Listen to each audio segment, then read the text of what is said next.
आज का जो हमारा टॉपिक है ना, वो फर्स्ट ग्रेड जीके या फर्स्ट ग्रेड हिस्ट्री। जहाँ भी जाओगे आपको आधुनिक भारत का इतिहास या राष्ट्रीय आंदोलन तो पढ़ना ही पड़ेगा। तो मैंने एनसीईआरटी 8 क्लास से शुरू की है, फिर 10th क्लास में भी राष्ट्रीय आंदोलन है।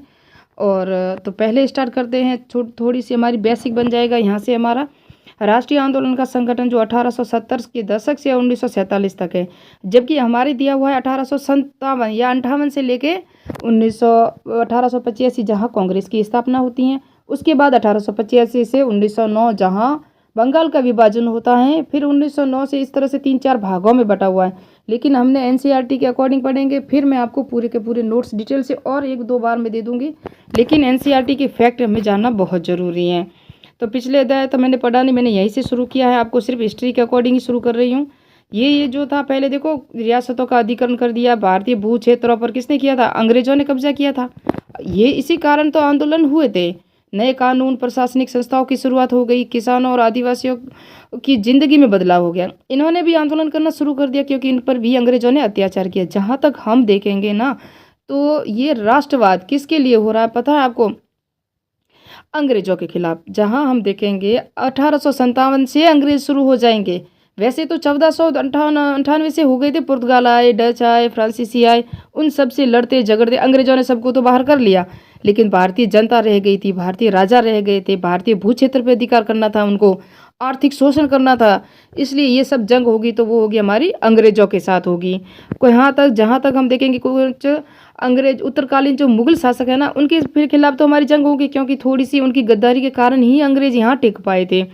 जब औरंगजेब की मृत्यु हो जाएगी 1707 में, तब से मुगल प्रशासन बिल्कुल ढीला हो जाता है, यानी कि कुछ होता भी नहीं है। वो बिल्कुल विलासिता के जीवन जीने लग जाते हैं। जब से भारत पर अंग्रेजों का धीरे धीरे कब्जा होना शुरू हो जाता है। वो तो सिर्फ आए थे व्यापार करने के लिए, लेकिन उन्होंने अपना आर्थिक शोषण और अपना अपने किले बनाना, अपनी कंपनियां बनाना, अपने जितने भी कंपनी के लिए जो भी व्यापार बनाना और एकाधिकार जमाना। ज़्यादातर क्या हुआ, उनको लगा कि हम एकाधिकार भी जमा सकते हैं, और जमाया भी, एकाधिकार भी किया।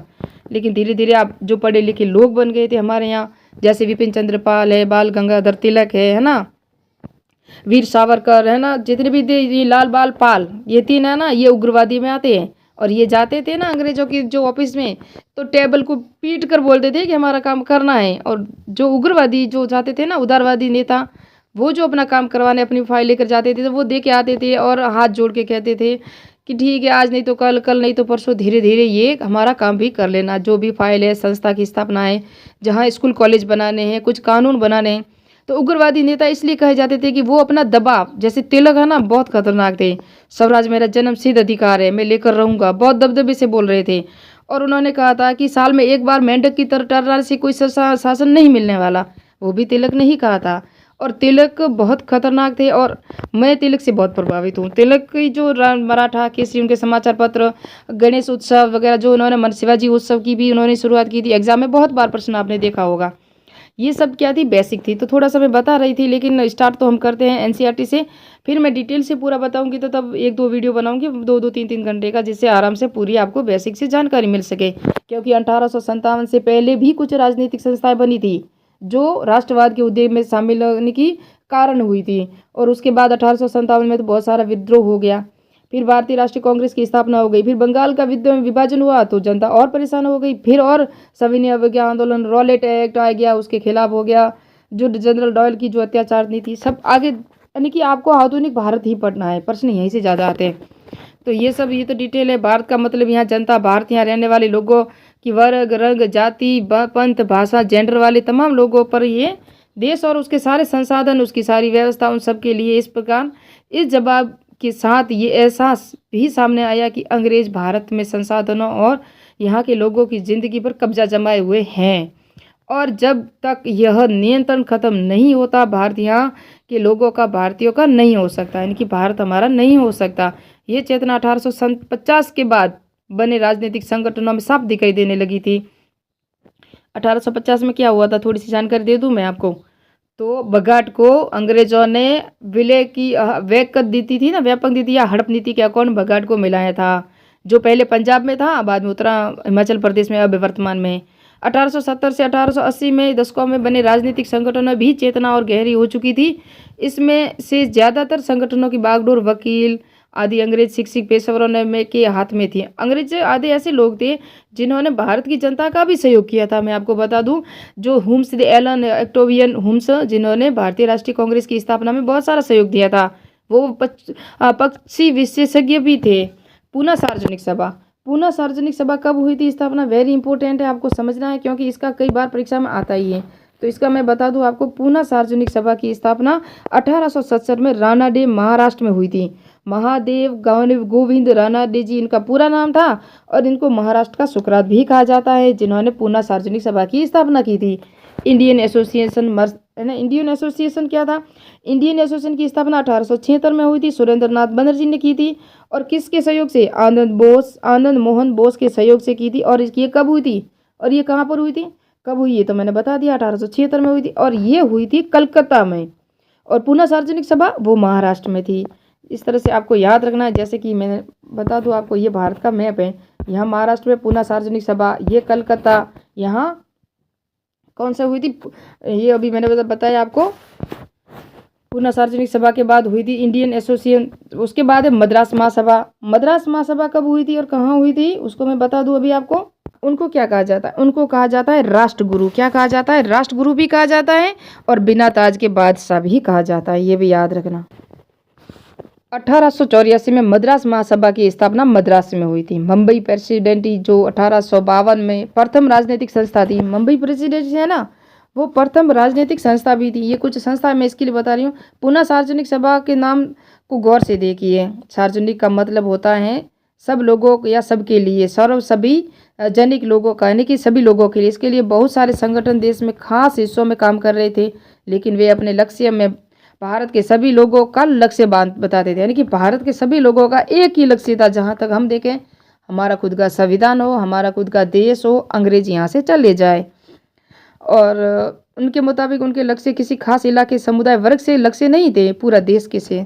तो ये सभी था। और लोग संप्रभु हो, यानी कि संप्रभु आज़ाद हो। संप्रभु एक आधुनिक विचार राष्ट्रवाद का बुनियादी तत्व होता है, जो ये संगठन इस धारणा को चलते किसी भारतीय जनता को अन्य मामलों के बारे में फैसले लेने की आज़ादी होनी चाहिए, यानी कि मैं अपने देश के लिए, हम सब मिलकर आज़ादी के लिए जो भी फैसले लें, ये हुई थी, ये संस्था थी। इन संस्थाओं का सारा का मतलब यही था कि हम आज़ाद हो जाएं, हमारे फैसले हम खुद लें, हमारा संविधान हो, हमारा देश हो।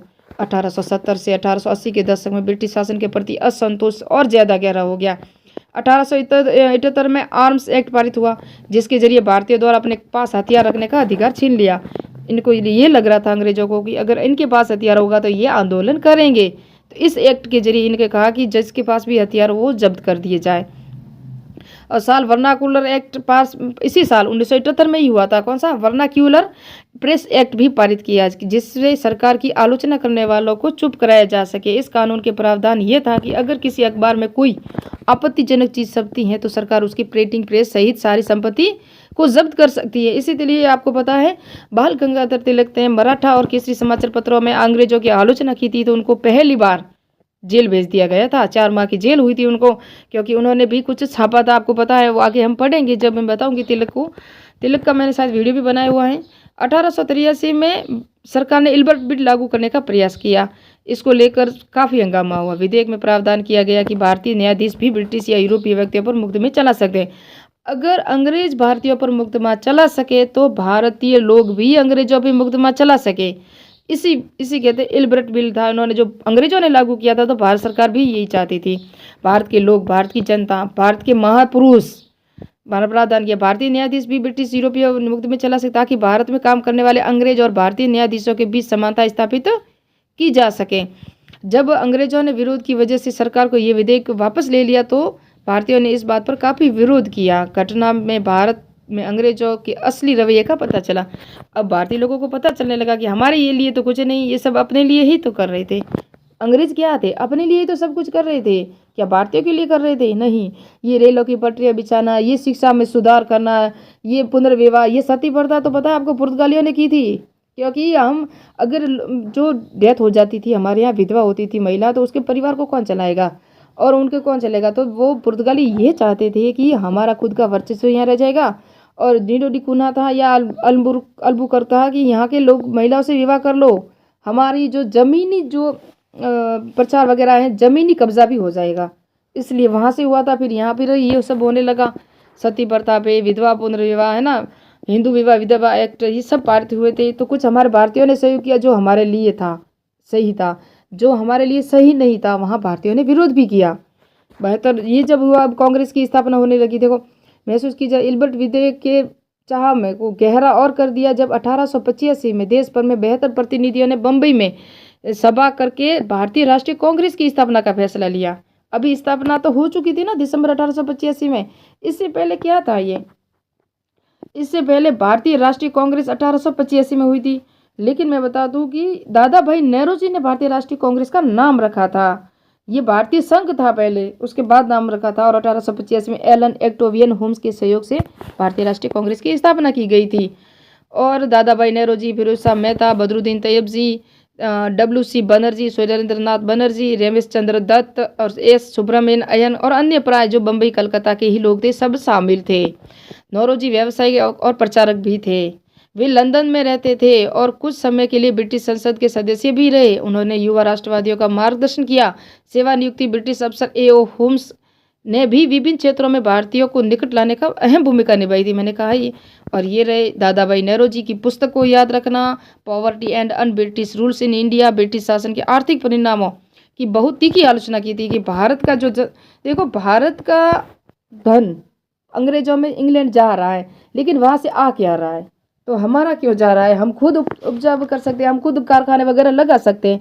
यानी कि जो भी हो रहा था, जो जैसे कि मुगल काल था, मुगल काल में जो टैक्स लेते थे भारत लोगों से, भारतीय जनता से लेते थे, वो भारत में ही लगता था, भारत में ही विकास होता था। भू राजस्व हो चाहे कुछ भी हो, विकास होता था। जहाँ जमीन देनी थी मनसबदार देते थे, सब कुछ व्यवस्था दी जाती थी। लेकिन अंग्रेज जो लूटते थे ना यहाँ से धन, वो कहाँ जाता था, वो इंग्लैंड में जाता था। और वहाँ 3-3 मंजिल की इमारतें खड़ी कर दी थी अंग्रेजों ने, वहाँ अपनी जमीन यानी कि अपना इतना विकास कर दिया। इंग्लैंड आज भी मजबूत है, वो भारत के जरिए है, भारत की सारी धन संपत्ति वहाँ चली गई थी। लेकिन वहाँ से हमारे भारत में विकास नहीं हो रहा था, इसलिए इन्होंने धन का निष्कासन सिद्धांत दिया। क्योंकि जो मुगल थे जो भी लेते थे कर लेते थे, वो यहीं बाहर, जैसे कि ताजमहल, लाल किला क्या है, आज भी हम कमा रहे हैं। लेकिन अंग्रेजों ने कोई विकास नहीं किया, वो अपने हित के लिए जो कार्य होता था वो ही करते थे, न कि भारतीय जनता के लिए या भारतीय लोगों के लिए करते थे।